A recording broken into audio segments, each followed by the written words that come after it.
Sa sobrang pagod ko kagabi ko Marites, abay hindi na talaga ako nakapag-edit ng video na i-upload ng maaga. Nilabhan ko na nga po itong aming labahin dahil lagi nga pong overtime si Jowa at sobrang pagod niya na nga rin po talaga sa trabaho. Dahil alam niyo naman ko Marites na si Jowa nga rin po yung naglalaban ng labahin namin. Ngayon na nga lang po ulit ako nakapaglaba. Kahit Disney princess tayo, dapat alam din natin kung talagang pagod na yung mga jowa natin. Sakto nga ko Marites na naglaba ako dahil alas 12 na nga po ng madaling araw sila umuwi. Karating nga po siya ng bahay ay alaunan na. Kaya ito habang nag-aantay nga po ay nakapaglaba pa ako. Ito kasi talaga yung gawain na ayaw kong gawin. Kaya naman si Jowa nga po yung naglalaban ng aming labahin. Para pagdating nga po ng linggo ay magpapahinga na lang siya. Dahil straight nga po 2 linggo na mayroon siyang pasok kahit linggo na. Babad ko nga po itong puti para maging makinang na nga po ulit. Pero bago nga ako maglaba ko Marites, abay nilinis ko nga muna itong aming tindahan dahil tingnan nyo naman 2 araw lang akong di nakapaglinis, sobrang dami na ng kalat.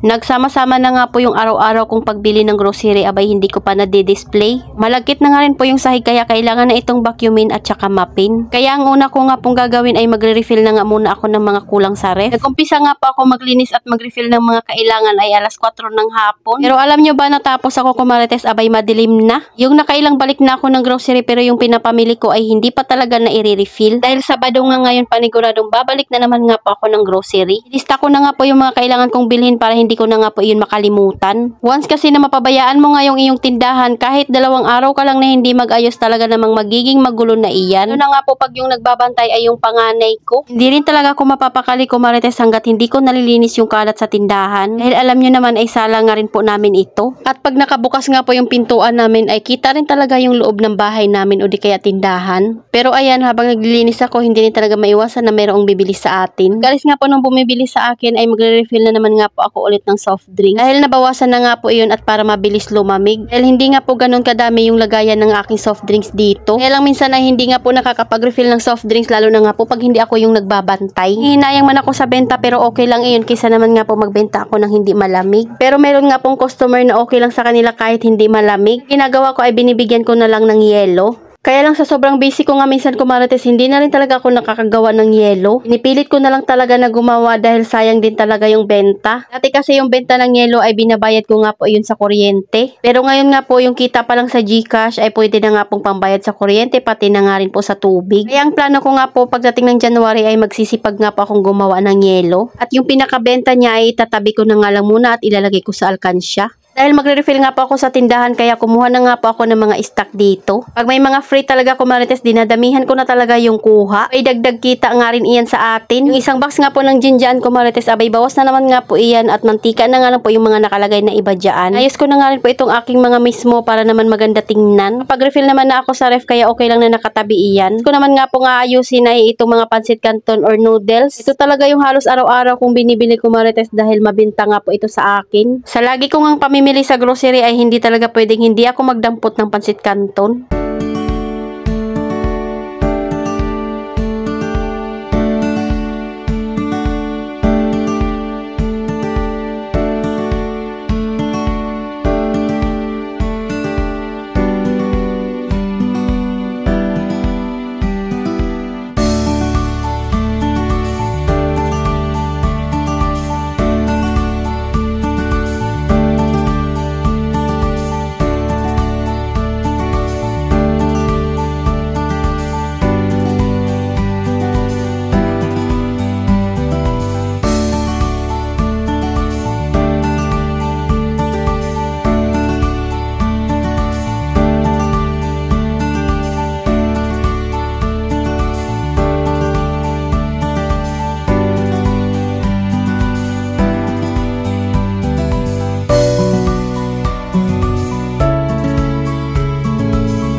After ko nga po mag-refill sa lahat at malagyan yung mga walang laman ito at magbabacuum na nga muna ako. Mas mabilis talaga makatanggal ng alikabok itong vacuum. Yun na nga po talaga yung mga buhok na nalalaglag sa sahig. Hindi na nga po siya masyadong nakasipsip ay kailangan mo lang linisan yung pinaka-filter niya. Tapos pwede mo nga ulit siyang gamitin. Katali na nga muna dyan si Panda para hindi nga po ako maisturbo sa aking ginagawa. Dahil madalas niya talagang nagagalaw yung kamerang nakatayo. Tanggal ko nga lang po yung pinakahaba niyang dugtong at ginamit ko doon sa mga sulok-sulok. Pagkatapos dyan ay doon naman nga po ako sa harap ng tindahan nag-vacuum. Sobrang bilis na nga lang po linisin ang sahig namin simula nga po nung na-tiles ito. Yung mga storage box nga dyan kumarites ay meron niyang mga gulong. Pag hinila mo nga ay hindi nga po iyan mabigat. Saktong-sakto nga lang yung pesto dyan pati nga po yung perahan at itlog. Sa ilalim naman ng lamesa ay doon nga po nilagay ni Jowa yung timbangan para hindi na nga po kami akyat sa taas para kuhain ito.